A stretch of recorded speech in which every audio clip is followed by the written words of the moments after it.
There's no other way to enforce law other than violence.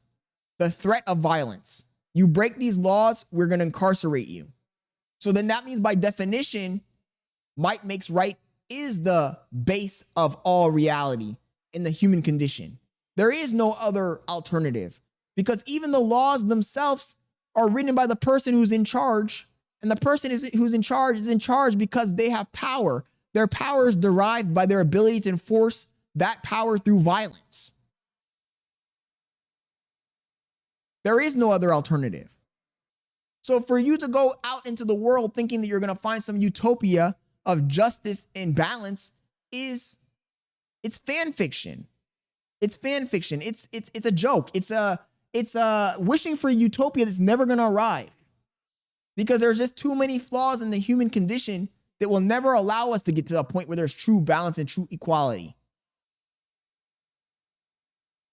He says, how dare you as a brown man agreeing with Charlie Kirk, Andrew Wilson, Ben Shapiro, and every other rational thinker? Mama! Ay, ay, ay. Well, Fizz, I mean, this is kind of a derivative of my thought on communism. I've already said multiple times, the reason communism never works, look, communism as a lay person sounds great. If you're a naive, ignorant person, you'll say, oh yeah, communism, equality. But if you are a deep thinker and you start to rationalize, you realize pretty quickly that a communist system doesn't work because there are no incentives for the people, and also because human beings will always structure themselves in a hierarchy. There will always be a leader. Even if you try to make a system that's completely equal, there will always be a leader. There will always be an abuse of power. By definition, it's built into the system. It's built into the system. There's no way for a equal communist system to thrive because it will always revert to corruption. There will always be a person at the top who influences the other people, and the whole system will become corrupt from the top down.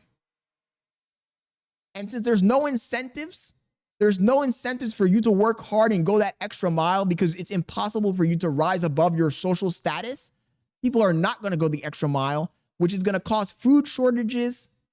And when there's food shortages, there's going to be starvation, and the entire system will collapse on itself. It will collapse under its own weight.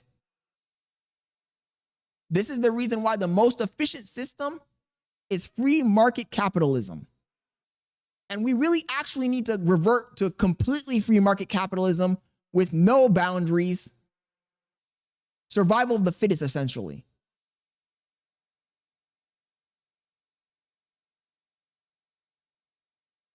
Oh, and Fizz, dude, I didn't even add in the lazy people. Exactly.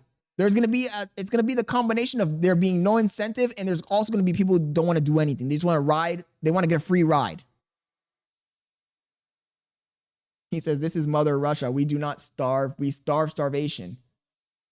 So I think that capitalism. The only problem is that we need to have at least some control mechanisms over capitalism to stop corruption. If you can eliminate corruption as much as possible, then the free markets should work. They should behave like the natural system on Earth, right? Survival of the fittest. You create a product. If the product finds a niche, it will survive. If there's no niche, if there's no demand for the product, it will die. We should base all of our systems on the natural order of things. So anyways, the video that caught my attention today that led me down this train of thought was Kyle Kulinski, Secular Talk, Trump regime slobbers over literal Al-Qaeda commander. And I have not watched this video, but I can already assume what this smooth brain, and I don't know, Kyle Kulinski is not I don't want to say he's a smooth brain, but I do think that he does fall into propaganda. I do think that he does have a bias. He might not realize he has a bias, but he definitely has a bias. I do think after watching Kyle Kulinski with an open mind, that he grabs certain topics and puts a spin on it. He's very politically biased to his team. He cannot see when the other side does something proper and good. He always wants to see the bad that the other side does. He's the definition of partisan politics. And it saddens me because, yeah, he's a spin doctor. It saddens me because when I used to be, I started out on the left. I used to be very left wing and I used to watch this guy and I used to eat up what he says. But now that I'm more aware of my surroundings and I've gone more to the center, even center right at this point, when I hear him speaking, when he starts to exaggerate or add spin or pretend that he doesn't understand the context of a situation, I can see it now very clearly. And I think to myself, is he a bad actor on purpose or is he just brainwashed? It's hard to tell. It's hard to tell. So I'm assuming that in this video, I have not watched the video. I only read the title. I'm assuming based off of the title that he's going to be criticizing the Trump administration for sucking up to ex-Al-Qaeda member. But then the more I think about it, yes, the president of Syria was an Al-Qaeda member. He did do terrorist acts. He did behead people. There's literally videos of this guy beheading people. However, in the real world, it's not black and white. The real world is not black and white. The real world, right, is written by the victors. And this guy obviously was the victor. He won. He was able to leave Al-Qaeda and become the president of Syria. So now he can go back and rewrite history. That's how it's done.